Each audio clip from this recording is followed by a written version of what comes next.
Breaking news. দীর্ঘ 2 মাস পর inter মিয়ামির হয়ে মাঠ মাতাতে প্রস্তুত আর্জেন্টাইন মহাতারকা লিওনেল মেসি। ভক্তদের দীর্ঘদিনের অপেক্ষার অবসান ঘটিয়ে অবশেষে ইন্টার মিয়ামির আগামী ম্যাচেই মাঠে নামছেন এই তারকা। প্রিয় ফুটবলপ্রেমী বন্ধুরা, ইন্টার মিয়ামির আগামী ম্যাচ কবে এবং কখন অনুষ্ঠিত হবে এই ম্যাচটি, এ বিষয়ে বিস্তারিত থাকছে ভিডিওতে।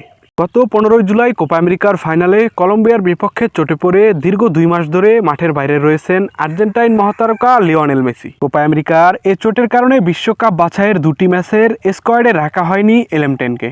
এবার চোট কাটিয়ে আর্জেন্টাইন মহাতারকা লিওনেল মেসিকে নিয়ে খুশির খবর দিয়েছেন ইন্টার মিয়ামির কোচ তাতা মার্তিনো। চোট কাটিয়ে ইন্টার মিয়ামির মাঠে পুরোদমে অনুশীলন করছেন এলেমটেন। চোটে থেকে ফেরা মেসি ইন্টার মিয়ামির আগামী ম্যাচ ফিলাডেলফিয়ার বিপক্ষে শুরুর একাদশেই মাঠ মাতাবেন। ফিলাডেলফিয়ার বিপক্ষে মাঠে ফেরা নিয়ে আর্জেন্টাইন সংবাদ মাধ্যম টিওআইসি স্পোর্টস মেসিকে নিয়ে একটি বিবৃতি প্রকাশ করেছেন।